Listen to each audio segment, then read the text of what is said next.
in the Latke's trail of blood and oil. There are some who would,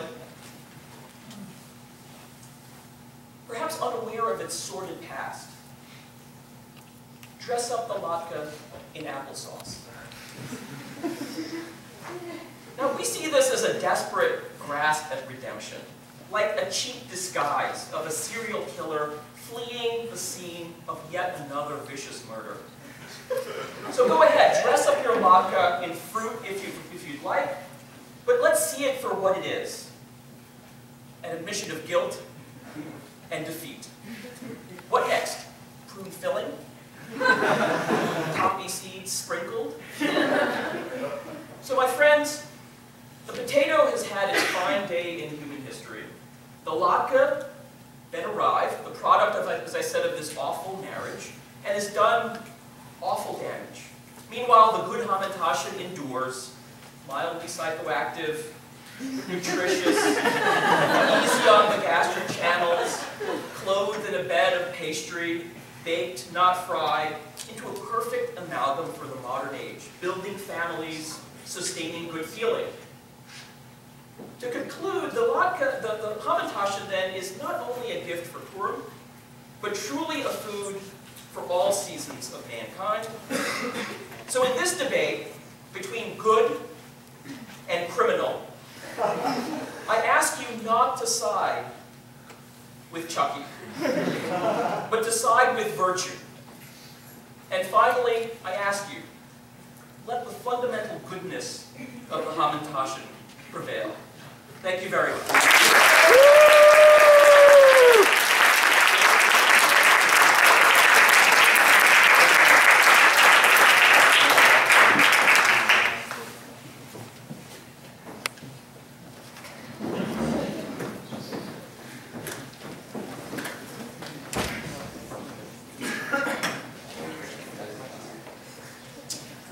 In the long centuries of acid indigestion that make up the history of the Jews, food has played many dramatic roles. The Latke, one may say, has killed its thousands, but the Hamantash has killed its 10,000s. The Hamantash with its refined flour, the Hamantash with its filling of loathsome canned fruit steeped in sugar. It's a diabetes time bomb in comparison with the honest Latke. My plan, however, is not to aim low, as my brilliant and learned colleague has done, to take the high road back to the past and talk about history, for it's the historic and cultural role of the Latke which proves its superiority to that other thing. Food has been critical not just to Jewish history, but to relations between Jews and non-Jews. Food lulls the enemy into vulnerability. We all remember Yael, the wife of Heber the Kenite, who gives Sisera milk, and then when he falls asleep, bond with the devil. Good Jewish food converts enemies into friends. Remember, David fed the Egyptian slave of the Amalekites a fig cake. And the slave led him to the Amalekites, who were drunk and feeding their faces, and he slew them all, except the 400 who got away. In this long history of Jews and food, and non-Jews and Jewish food, the Latke has played a supreme role. Now, my own approach is going to be historical, and what I want to do is first to open to you from my own research the actual origins of the Latke. These are very little known, and for reasons that I will make clear, and then to tell you something about its extraordinary cultural impact, and the reason why it is attended with a grace completely lacking to its rival.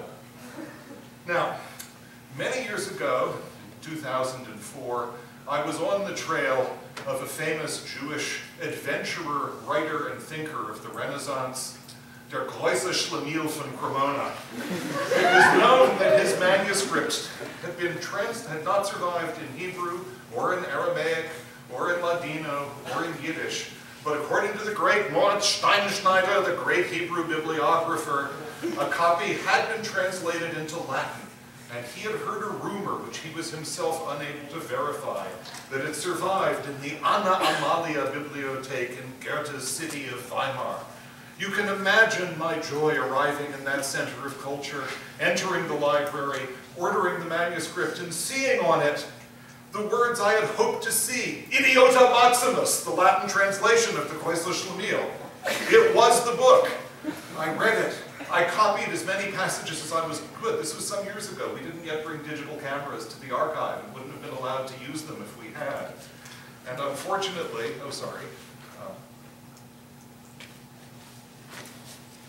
unfortunately, you'll see what happened that night.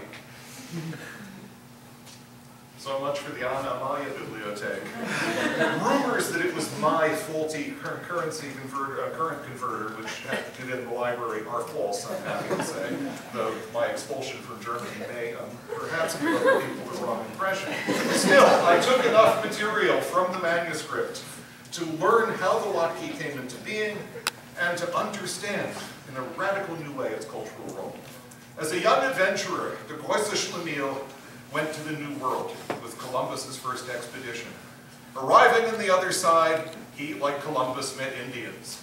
And by their pass, he immediately recognized that they were, as Christians and Jews both believed, the lost tribes of Israel, that fished up on the other side of the Atlantic. Naturally, he cried, "Landsmann!" and ran to them. They embraced each other. Now, the Quaesla Schlemiel had come as Columbus's astrologer, so he taught the Jews of the New World astrology, with which they tried to fight off Pizarro. That didn't work. But the Jews of the New World, being generous to their beloved new Jewish relative, gave him the potato and explained that you didn't smoke it, you actually cooked it. And it was he who took potatoes home and brought them to Italy. Now, Renaissance Italy was a cauldron, you might say a frying pan of cultural interaction, where new elements and old sizzled together. Christians and Jews talked to each other. And in the Renaissance, you'll be surprised to know, Jews had largely forgotten the story of the Maccabees, which is not told in any Hebrew text except the Yosipon, a medieval Hebrew text, which Maimonides had said was a waste of time, so nobody dared to read it anymore.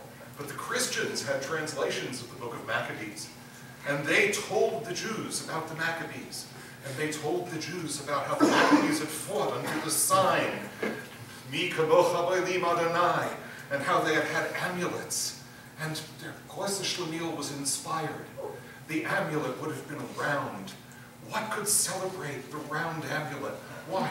A wonderful round food. And the Quaesla Schlemiel took the potatoes he had grown, took the finest Italian oil, and invented the latke. So that's how we have latkes. They were a creation of the Ashkenazic Jews of 15th century Italy. Now, as frying pans began to crackle up and down the peninsula, noses twitched, smells, irresistible smells spread through the ghettos and beyond. The Jews had never seen anything like the latke, so they ate vast amounts of them. Christians had never seen anything like the latke either. And on them, it had even more explosive effects than it did on the digestions of its inventors. As they saw the latke, they began to see the universe itself in a completely different way. Architects had seen spires as the proper way to celebrate the divinity and bring men to God. But when they saw the sublime, symmetrical form of the perfect latke, they immediately realized that only the latke could stand for the perfect church within which to worship divinity and the perfect city. Artists had depicted human forms, wavy, elongated, malproportioned. But when Leonardo saw his first perfect latke, he immediately realized that the proportions of the perfect human body are to be found by inscribing it in the latke, as he did in his manuscripts. Theologians had long imagined God as an old man with a beard, but when they saw the latke, they realized that he was something much more rich and profound, a sphere whose circumference was everywhere and whose center was nowhere. Not so much the latke as the eater of the latke. The latke, in other words, emancipated the Christian imagination in ways that even the Quaesla Schlemiel could never have expected. It made them think about time itself in a new way.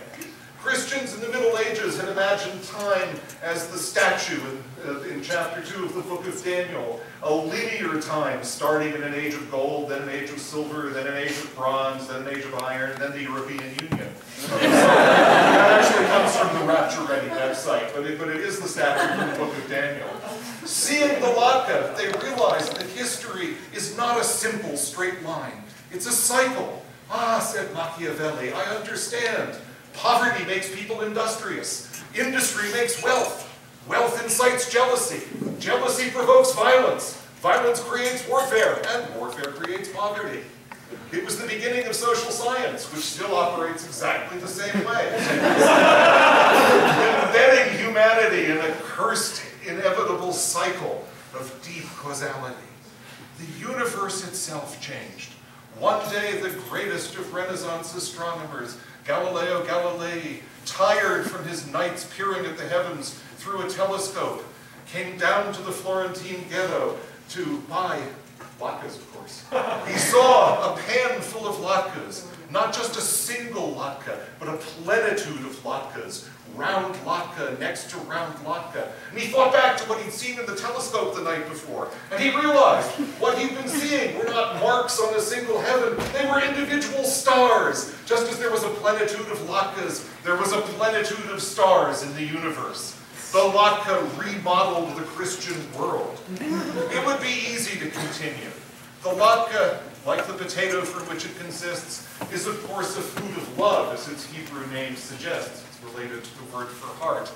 And it's quite clear that the new love poetry of the Renaissance, not just in Italy but beyond, was inspired by this wonderful food. If latkes, says Duke Orsino in Twelfth Night, if latkes be the food of love, fry on. Give me excess of it, that surfeiting the appetite may sicken, and so die. All of us probably recognize his description. Yet Shakespeare's capacious imagination included another latke lover, one who was not put off by any amount. Let the sky rain potato pancakes, cries Falstaff, hoping that the merry balabustas of Windsor will provide him with all the food and all the sex that even he can manage. Symbol of the human dignity, mirror of the divine being, model of the ideal form, provoker of friendship and love, the latke created the modern world, created modernity itself in the Christian world. And I'll come back at the very end to the significance of that. And like all other great cultural movements, the latke carried within it the dialectical seeds of its own dissolution and of the cosmos that it supported.